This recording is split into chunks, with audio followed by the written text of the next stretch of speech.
Nge nitwa Karangwa Charles cyangwa Charles, ariko bakunze kumenya ku kazina kitwa Indepanda. Niryo zina ryanjye, niyo mazina yanjye ni abantu banziho cyane, bakunze kumenyaho cyane kuri volume yanjye ya mbere n'abakobwa banjye babiri.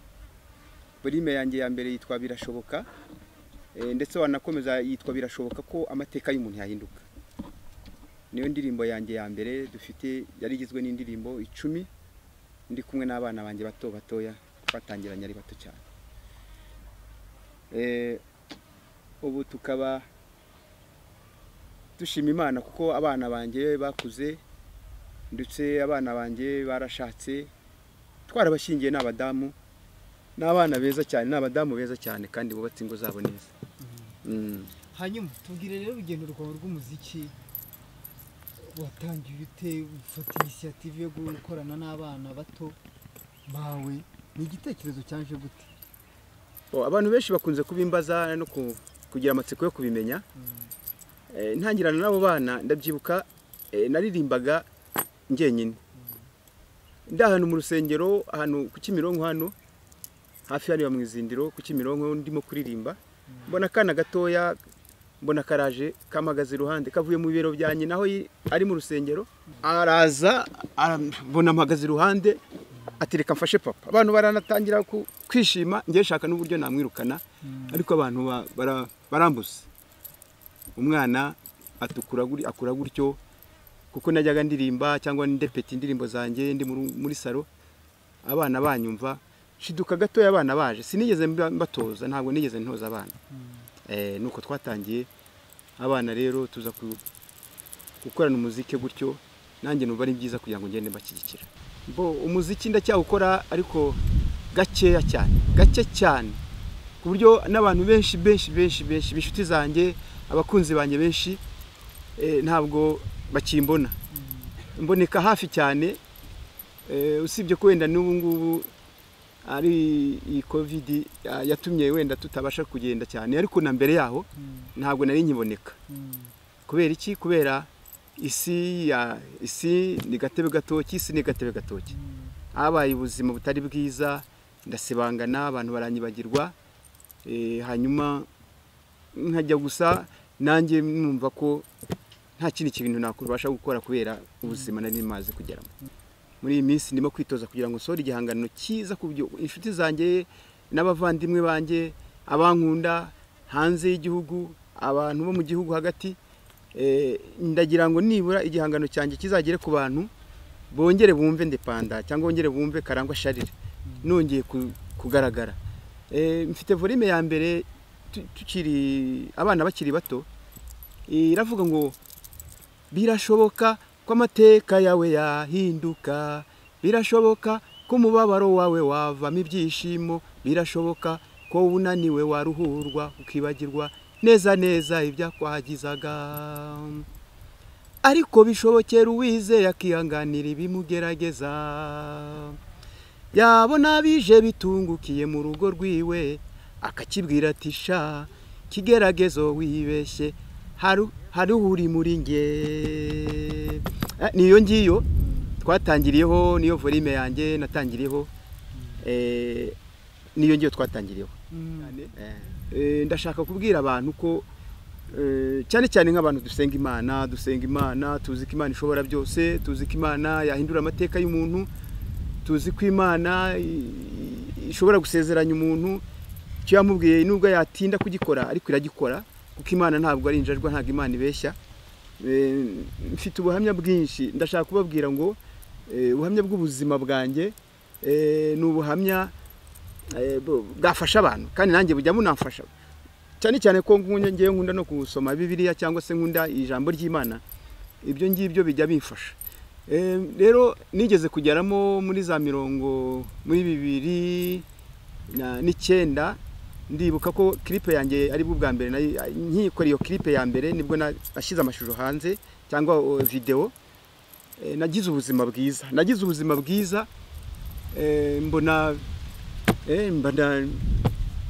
mbona ngize udufaranga, mbona ndubatse, mbona nguza akamoto, mbona ndazamutse, mbona ndaye ahantu heza, mbona amafaranga nkajya kuri konte nkabona amafaranga ariho ubuzima buragenda buba bwiza.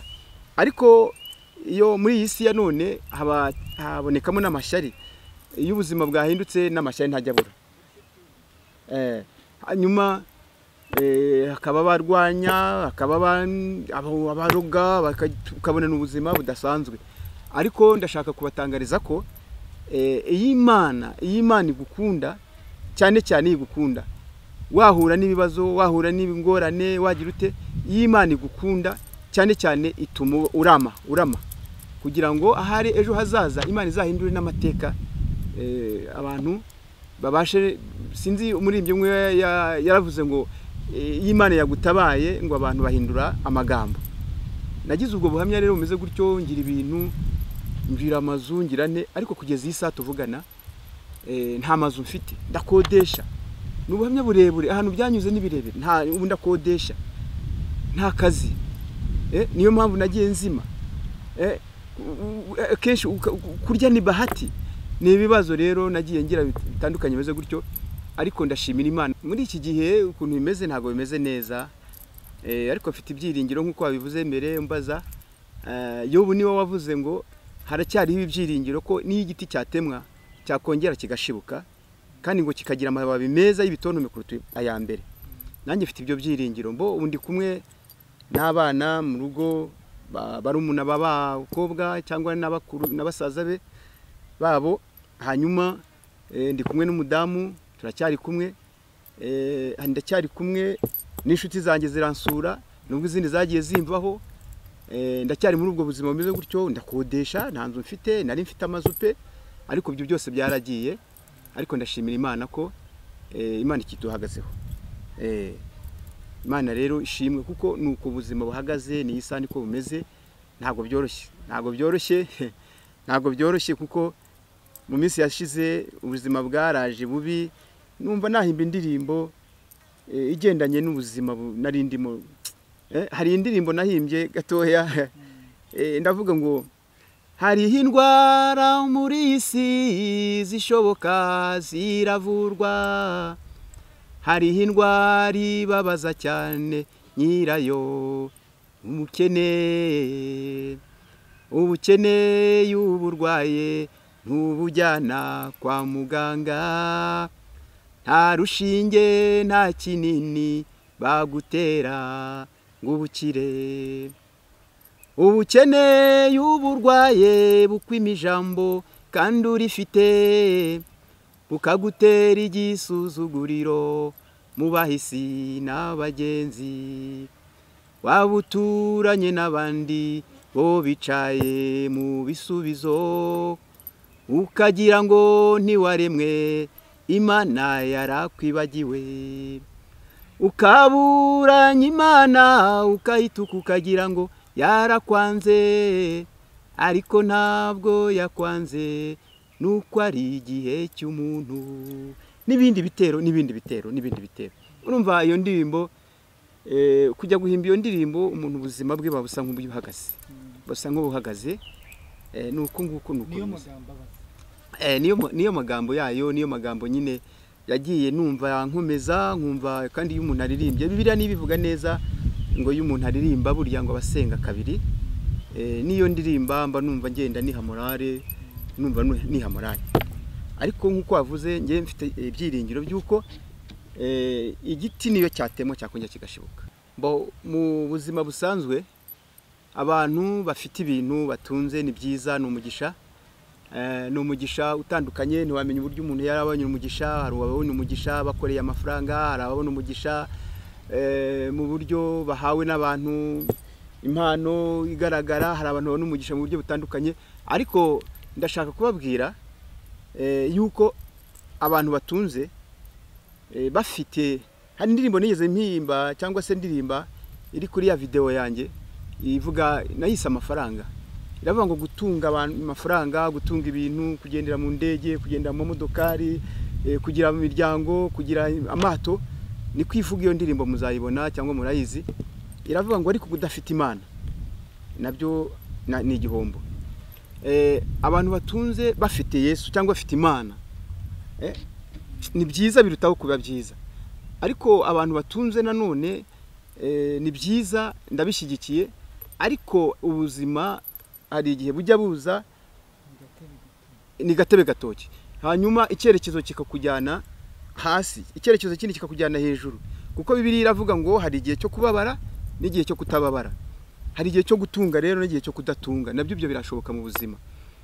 Abantu gusa Imana igiye iha abantu ubutunzi, bakagombye no gutekereza ko hari igihe gishoboka ko bishobora guhinduka, kuko ngewe mfitemo ubuhamya bw'abantu benshi cyane nzi, hari abantu byagiye biba gutyo, hasi hejuru, ariko iyo biba byiza y'ibintu ufite ibintu nabyo ukabasha gutekereza neza yuko hariya hepfo hari umuntu ukeneye, niba uguze umuceri, umufuka w'umuceri, hari umuntu muturanye yakagombye nawe kurya umuceri, wakagombye kumufatiraho nibura niyo yaba ari inusu nawe akarya, kuko ejo nawe azaba hejuru ye.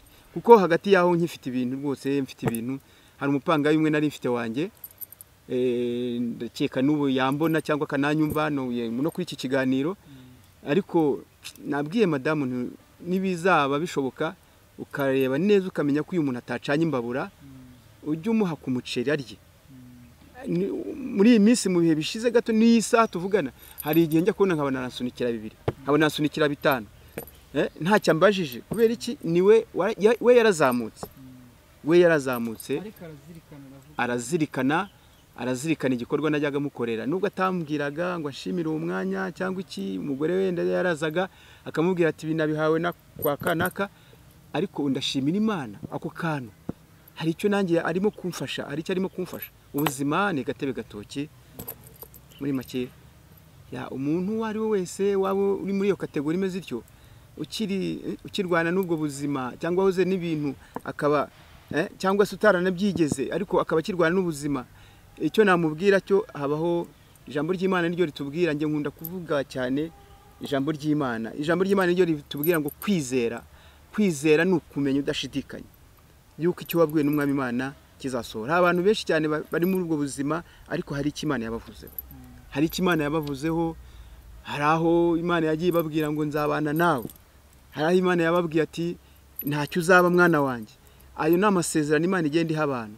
Ndashaka kubabwira ko abantu bari muri ubwo buzima, icyo nababwira cyo, ntabwo bashobora kwisimbukuruza ngo bagere ku bintu. Oya, nibasenga Imana, barusheho no gukora, babonye icyo bakora, batangire kuri gake, Imana yazamura umuntu. Ariko ndashaka kubabwira yuko bukifashije muri makeya, nuko senga Imana, nkunda Imana. Abantu barabizi, abo duturanye barabizi, hari abantu tukunda guhuraho ku murongo twisengera Imana, nkabahuza tugasenga Imana, abo tuziranye, abo tutaziranye.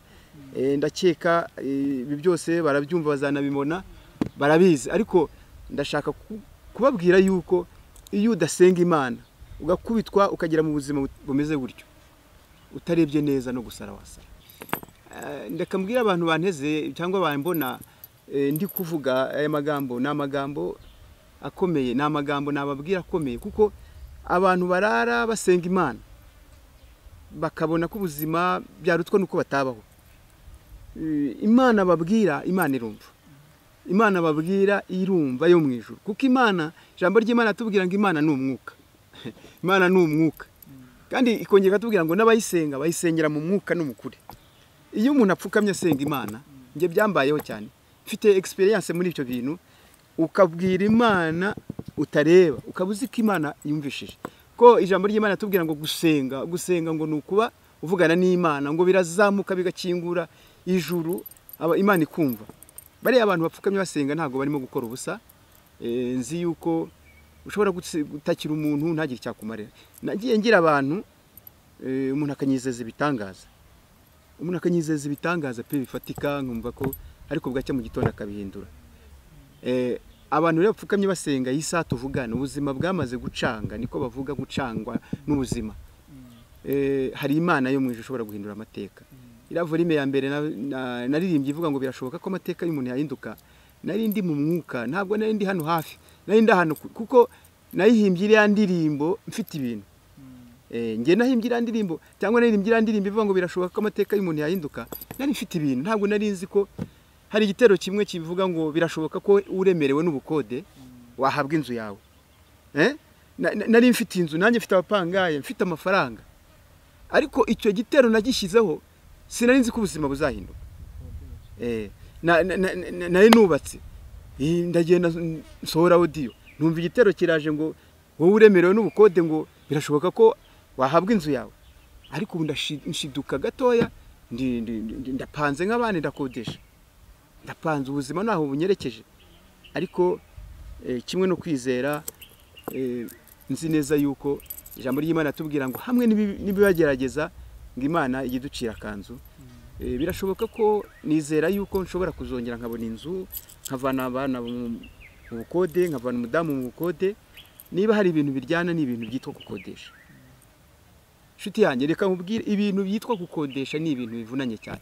Njya numva hari Imana inteye n'iteka ishobora kuzashaka indirimbo cyangwa nkakora igiterane nkahamagara abantu bari gukodesha, wenda niyo ntabahamagara bose, tukagira umunsi wo kwizihirwa no tukavuga tuti Imana ishimwe kuko gukodesha ni ibintu bivunanye cyane.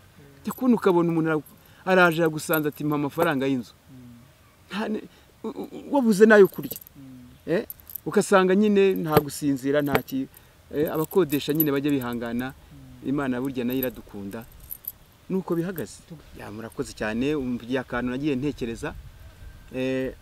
Buriya ndirimbana n'abana, ndibuka rimwe twize kujya kuririmba mu kigo cy'abanyeshuri kiri ahantu bita Impanda. Bashaka bambaza icyo kibazo. Twari dufite n'urugendo rukomeza tuzagiye Butare Nyanza hariya, ko twe dufite igiterane. Hanyuma mu gahe gato twamaranye nababwiye icyo kintu, numvaga ngewe ibintu umurage wo kuririmba nakunze kuririmba, nakundaga kuririmba, ariko umurage wo kuririmba nkumva abana banjye bazanabikomeza. Nkumva abana baririmbye bakaririmba, none twagiye turirimba gospel cyangwa indirimbo z'Imana zo guhimbaza Imana, numvaga babikomeje byabafasha mu buzima bwabo. Dore ko bari ari abakobwa, numvaga byabafasha, kuko umukobwa yaririmbye aririmbira Imana, aririmba indirimbo zo guhimbaza Imana, akenshi hari amavuta cyamanuka. Uwo mwana akaba umwana uzakura, agakura neza, yashaka n'umugabo agakura neza, akunda Imana kubwo kuririmba. Ndabishimira Imana ko n'ubu ngubu ariko bikiri.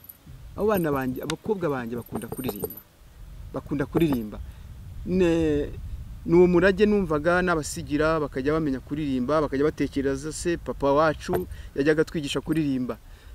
N'ubu ngubu mfite akana gato cyane kabucura kanjye kitwa Ndacyayisenga Esther. Nuko nyine ari ibibazo by'ubuzima nyine bwo kura amafaranga, gakunze kuririmba cyane. Nk'ubu nkateruye nkagashyira ahantu nkagasohora hariya audio, n'akana gakunze kuririmba cyane. N'umurage, n'abana bankuriye ku birenge babona ibyo ndimo. Ababyeyi, hari ababyeyi batajya biyumvisha ibintu ko ari bizima, cyangwa abandi bakabyiyumvisha. Nk'ababyeyi batameze nk'uko numva ntekereza ngewe, cyangwa babuza bazitira abana babo. Nabakangurira kugira ngo bareke abana bakore icyo bumva. Hari impano umuntu, hari ababyeyi bajya bafata abana babo bakashaka kubafurusa mu mpano. Niba papa w'umwana ari umuhinzi, akumva umwana we yaba umuhinzi. Niba papa w'umwana ari atwara imodoka, akumva ko umwana we yatwara imodoka. Ariko hari impano karemano Imana iha umuntu, ku buryo umwana nubwo yavuka ku mugabo wavutse atwara imodoka kugeza n'isaha gitwara imodoka, ntabwo ari byo yagagombye kumuforosamo cyane, ahubwo umwana hari aho bimujyana. Hari abantu rero usanga bameze gutyo, ariko iyo umwana ari mu mpano ye neza ntabwo imurushya. Bihere kuri bari abanjye, ntabwo imurushya. Abana baje gutya mu muzika, hari icyo bita kubekingira abandi bahanzi, ukabona hari utujwi bagenda bashyiramo, bagiye babikora abahanzi benshi. Umutima wanjye cyane ndashaka kubwira abantu bamaze iminsi batambona cyangwa batumva ibihangano byanjye. Ibihangano birahari, birabitse, birahari, ntegereje yo mu ijuru. Hari audio mfite itegereje ubushake bw'Imana kugira ngo nibura igaragare. Icyo kintu kirambabaza. Hari ikintu gituma umuntu atanasinzira, kuba ufasha amafaranga yawe ugasohora audio ibihumbi 100 ukabisohora hanyuma ukabura uburyo ki bwo kubipromoting. Rero icyo nabwira abantu inshuti zanjye abavandimwe cyangwa se abankunda bateze iki kiganiro amatwi nuko bakongera bakankunda kuko ndumva ndi kugaruka, ndi munze yo kugaruka, bakongera bakankunda, bakongera bakabona ibihangano byanjye, bakongera bakanyumva, bakanyumvamo. Hari akantu kamwe nigeze, kandi Imana ishimwe ko nakibutse, hari akantu kamwe kigeze kuvugwa cyane, karavugwa cyane, bavuga ngo umukobwa yarapfuye umwe. Benshi muri iki gihugu benshi barabizi. Mbere ya Covid nigeze kujya Uganda, hari yandi muri gare, abantu baraza muri gare ya Kampala, abantu baransanga bati umwana yarapfuye Paul. Ariko sinza ibyo bintu byaturutse, abana banjye bariho barahari bose, nta mwana wapfuye. Hanyuma rero icyo mbwira abantu inshuti zanjye banankunda bankurikiye nuko ngiyewe ndepanda nje, kandi nje gusohora igihangano gikomeye giza kandi kizakundwa. Ngiye kugaruka, ndagarutse vuba, ntabwo nzatinda. Nzi ko Imana ishobora byose, ishyigikiye. Ibyo byose rero mbiteze ko Imana ishobora kubikora. Inzira z'Imana zirenze igihumbi, nanjye yanciramo imwe nkongera nkagaruka.